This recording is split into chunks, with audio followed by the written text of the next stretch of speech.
जय श्री कृष्ण दोस्तों, स्वागत है आपका चैनल हरे कृष्ण हरे मुरारी पर, जहां हम श्री भगवत गीता के गूढ़ रहस्यों को सरल और व्यवहारिक रूप से समझते हैं।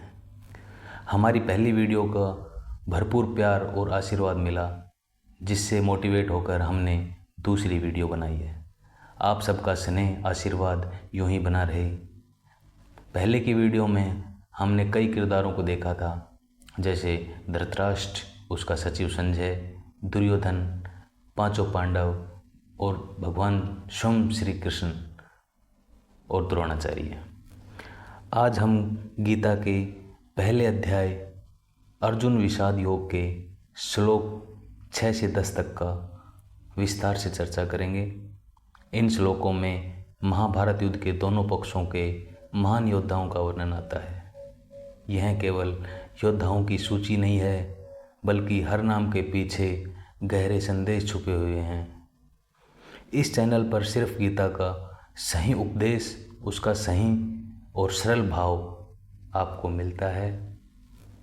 कुरुक्षेत्र की पवित्र भूमि में युद्ध के मैदान में दो भाग खड़े हुए हैं। एक ओर कौरव दल दुर्योधन, भीष्म, कर्ण, कृपा, अवस्था, विकीर्ण आदि। दूसरी ओर पांडव दल अर्जुन, भीम, युधिष्ठिर, नकुल, सहदेव, अभिमन्यु और द्रौपदी हैं, और भगवान श्री कृष्ण स्वयं मैदान में उपस्थित हैं। कुरुक्षेत्र का युद्ध स्थल, दोनों सेनाएं आमने सामने, मंत्री, योद्धा और सामंत सभी तैयार हैं, और दुर्योधन की चिंता और विश्वास के क्षण शुरू होते हैं। दुर्योधन की चिंता श्लोकों में किस प्रकार से झलकती है, हम श्लोकों के माध्यम से देखते हैं। श्लोक संख्या 6 इस प्रकार है।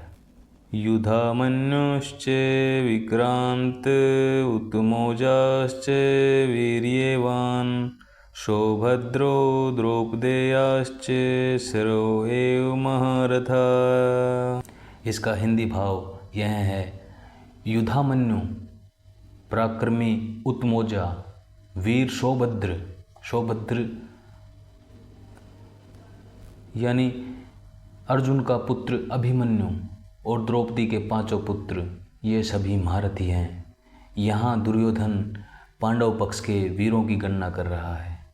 दुर्योधन चौंक कर उन्हें गिनाता है। इतने सारे वीर, युधामन्यु और उत्तमौजा पांचाल देश के पराक्रमी योद्धा थे। सौभद्र यानी अर्जुन का पुत्र अभिमन्यु, जो कम उम्र का होने पर भी अद्वितीय शूरवीर था। द्रौपदिया यानी द्रौपदी के पांचों पुत्र प्रतिविंध्य, सुतसोम, श्रुतकर्मा, तानिक और सुतसेन भी पंक्ति में खड़े हुए हैं सशस्त्र होकर। युद्ध की भयंकरता बढ़ती जा रही है। दुर्योधन आत्ममंथन करता है। उसका स्वर कभी भारी कभी भयाक्रांत हो रहा है। भीष्म अपने उत्साह और वर्द अनुभव के फलस्वरूप सभी योद्धाओं का निरीक्षण करते हैं। यह श्लोक हमें जीवन संदेश यह बताता है कि वीरता उम्र से नहीं, बल्कि आत्मविश्वास और साधना से आती है। जैसे अभिमन्यु ने चक्रव्यूह में अपनी छाप छोड़ी, वैसे ही युवा पीढ़ी में असीम क्षमता है। द्रौपदी के पुत्र हमें यह सिखाते हैं कि अगली पीढ़ी हमेशा संघर्ष और धैर्य की विरासत लेकर आती है। दशकों से मैं यहाँ पर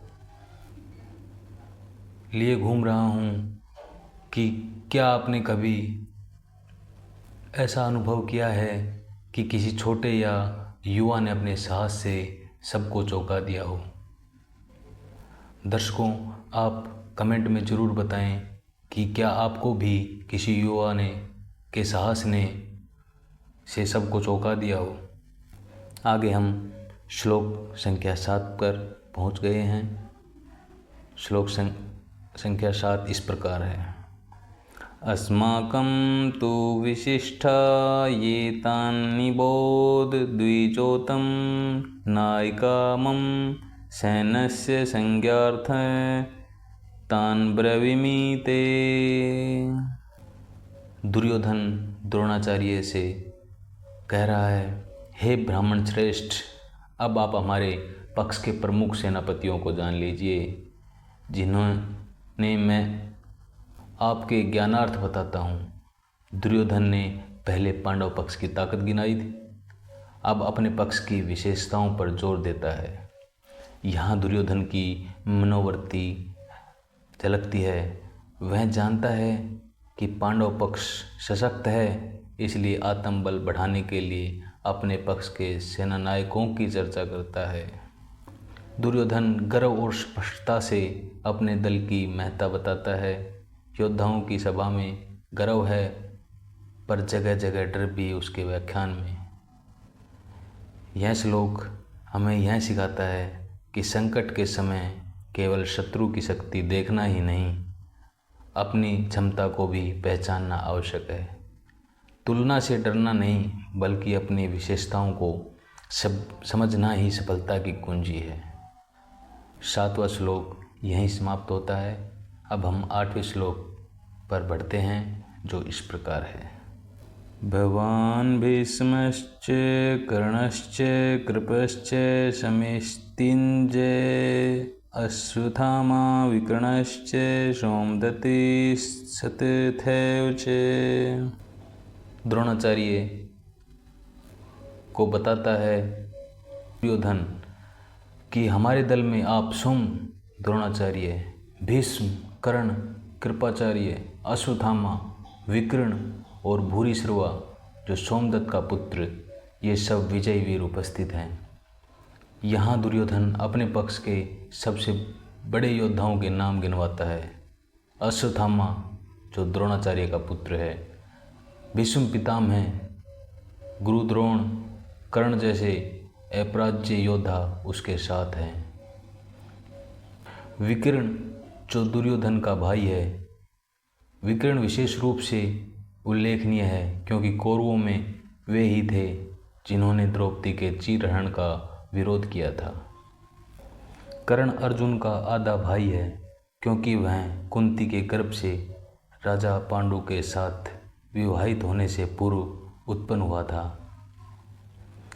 कृपाचार्य की जुड़वा बहन द्रोणाचार्य के ब्याही थी।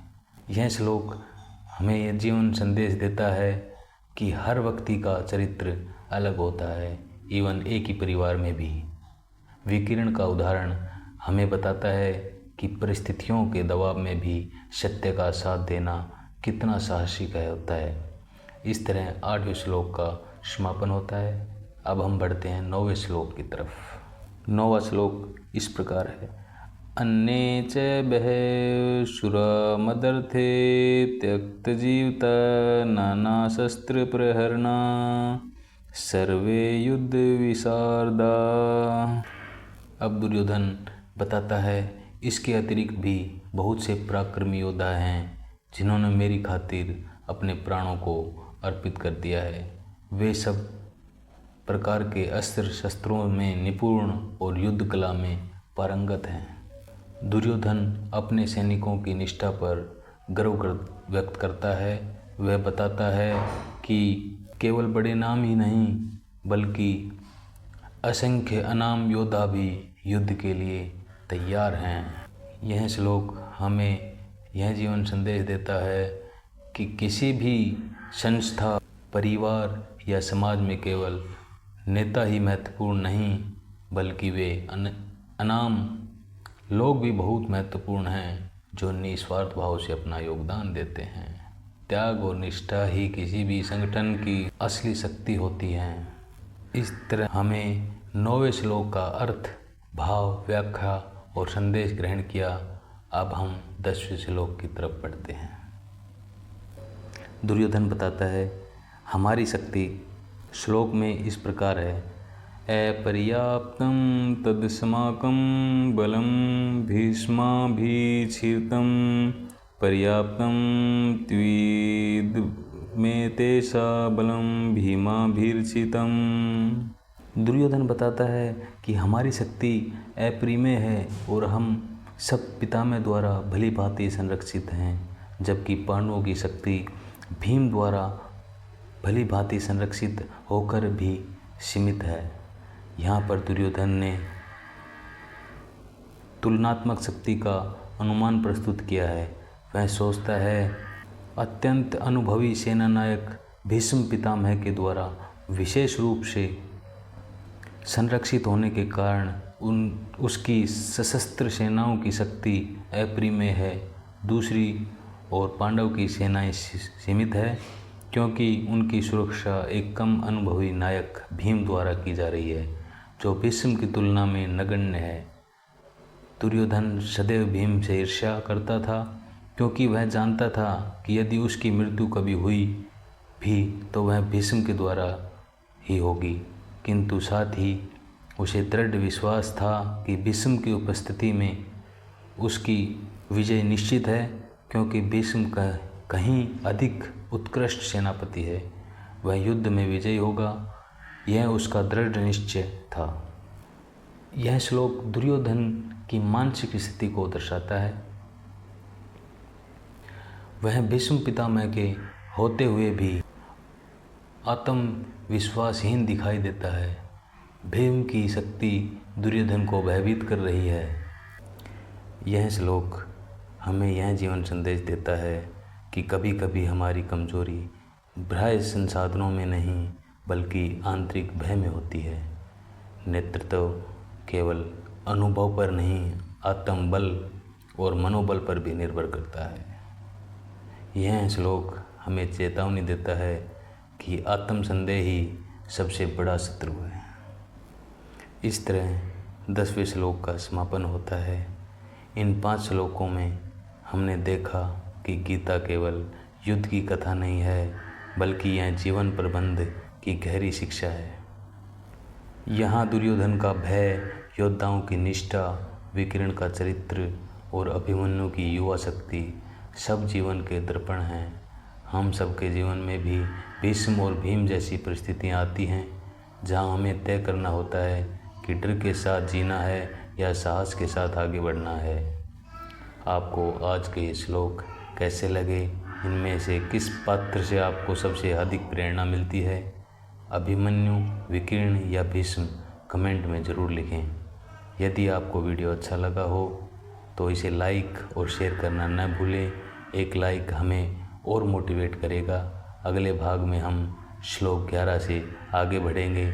जय श्री कृष्ण दोस्तों।